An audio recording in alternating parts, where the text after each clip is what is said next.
Hey guys, it's Sasha. Palantir just published their Q4 results and the stock immediately took a nosedive, losing over 13%, going back to $12. And given that the stock is already 55% down from its highs in November, that makes the 10% even more significant. In this video, I will give you a summary of what the results showed and tell you why the stock is tanking. I'm going to cover the good and the bad things that came through in their CSC filings and in the presentations and all the rest of the paperwork that they published.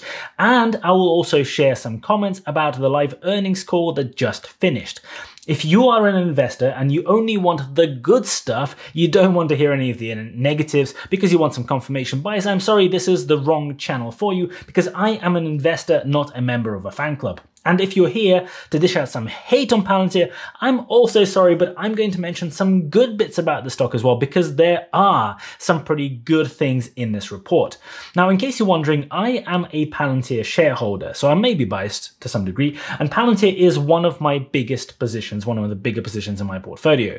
And if you decide that you want to buy Palantir shares for yourself at these incredibly low prices compared to recent times, the cheapest platform out there for buying US stocks from the UK is Lightyear, who are the sponsors of today's video. Lightyear is a new investing app in the UK that is absolutely changing the game because it is the only investing platform in the UK where you can buy US stocks without paying any fees at all. They don't charge any foreign exchange fees for up to £3,000 per month, so at the current share price, that is approximately 1 gazillion Palantir shares. If you don't like Palantir, do not worry. You can buy Tesla shares or whatever it is that you do like for free as well. Just make sure you use my link in the description because then you will get a $10 bonus just for signing up and making any deposit, even if it's just £1. So you almost get one whole share of Palantir at this price just for opening your Lightyear account, which is not too shabby. All right.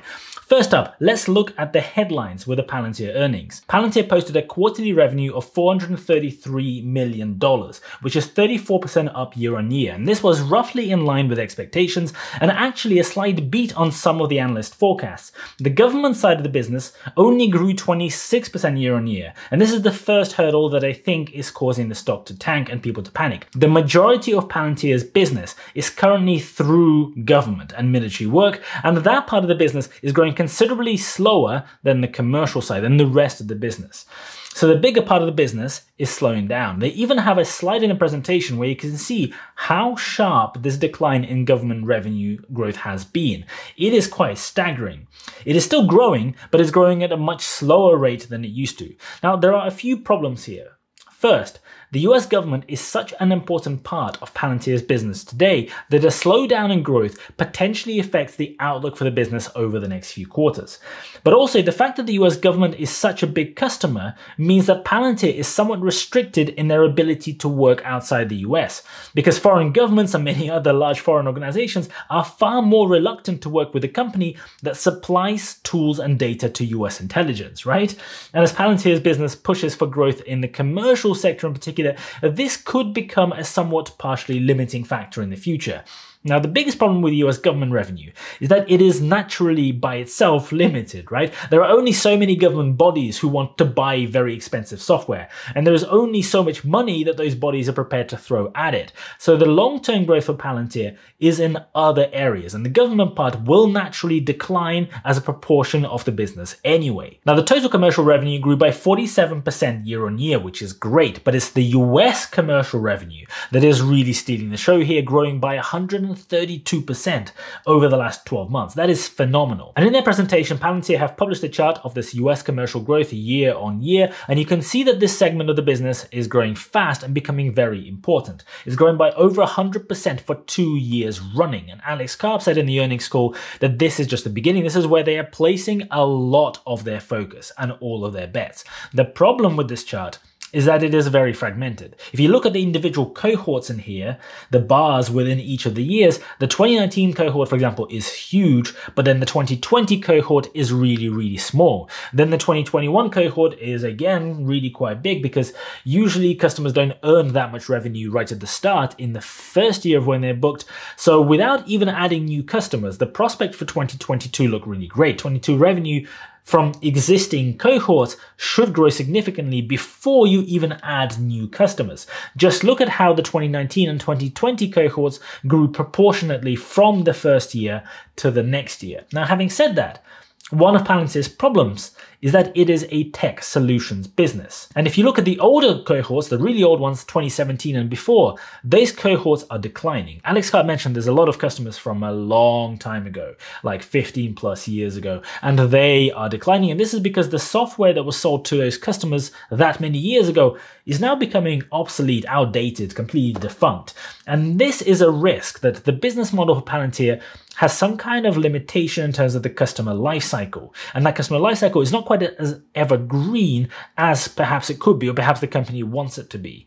Now, one big point in the earnings and on the call was the fact that Palantir have been doing a massive lot of hiring. They hired 63 additional sales staff in 2021, which added to 17 that they already had in the US commercial team. That is a massive, massive increase in terms of their marketing and sales. And the majority of these sales staff came later on in the year. And you can see that the US commercial revenue growth has also been accelerating very fast during 2021. And given this huge increase in sales personnel, there is a very good chance that that trend is going to continue through 2022. So this is really great because this is where the future of Palantir's business is.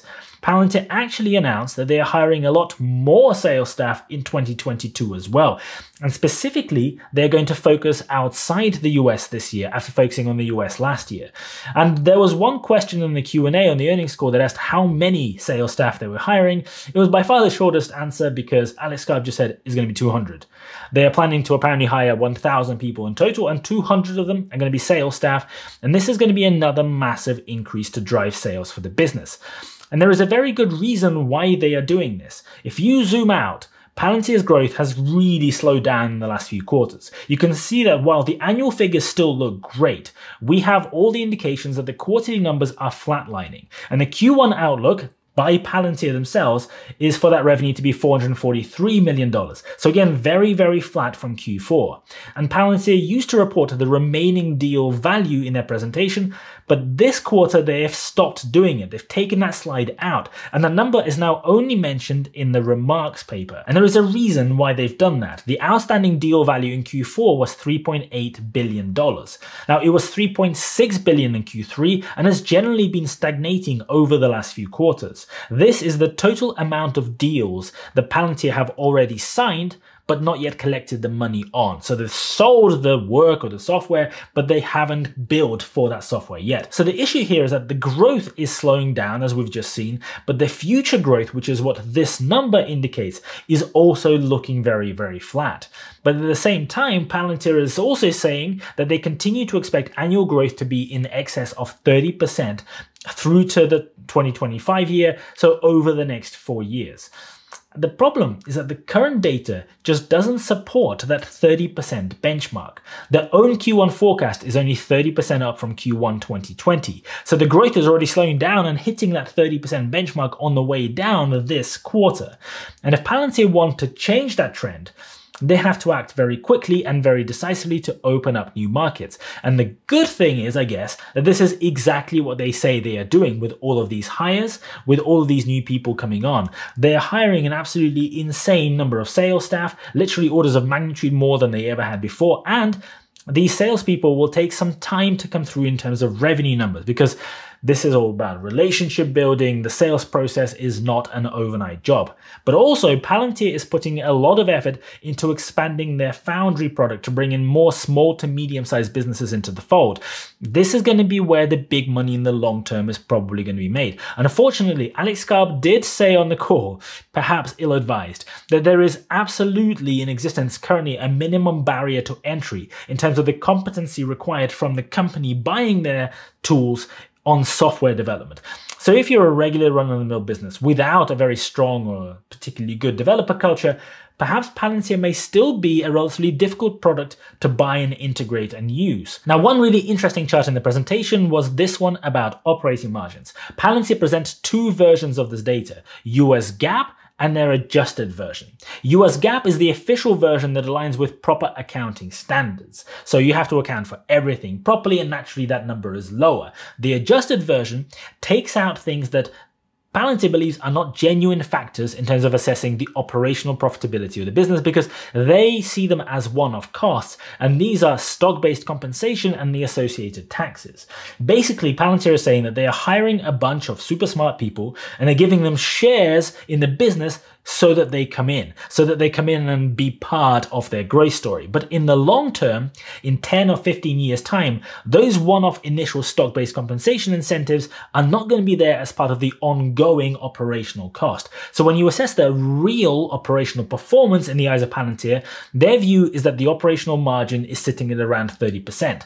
Which is really pretty good, because remember, they made over $1.5 billion in revenue in 2021. So using that 30%, the operating margin is somewhere around $500 million. And their market cap is $24 billion at the moment. So that's only a 48 times multiple, which I know it sounds really high when you look at some numbers, but for a relatively early stage growth company that is growing at a pretty high rate at the moment, that's actually not bad. They're still pre-profit. And I think that they added this chart here to show that the official US GAAP version of the operating margin is consistently trending towards that figure that they keep showing as the adjusted margin. And in a few years, it looks like it's going to get there. And that's when the business will begin really raking in the cash. Now, one thing I really did not like in the presentation and in the Q&A was the amount of arrogance coming from Alex Karp. A bit of arrogance is great. Every CEO has it, but I really appreciate that he's built a really phenomenal company that is doing seriously amazing stuff. But there were continuous references to how Palantir is completely leagues and streets ahead of any other company. Every other company is pretty much irrelevant. How no other company is really building any new software. Palantir is the only one. He literally said that. And generally, there was far too much self-congratulating and patting himself on the back. I am sure that Palantir is doing great things, but saying that absolutely nobody else knows what they're doing, everyone else sucks, and you are the only smart guy in the room is not the best indicator of Palantir appreciating risks to their business and the long road ahead for the company, especially when the company's growth has been slowing down. As a shareholder, I think it's likely to be a somewhat rocky few quarters while Palantir upgrades the sales process and before that new sales process shows up in the revenue numbers. But the indicators are there that perhaps they are working on turning the tide, and this is beginning to head in the right direction. So I'm going to see what happens through the next year or two. If you found this video useful, please do not forget to smash the like button for the YouTube algorithm. Thank you so much for watching. I really appreciate it, and as always, I'll see you guys later.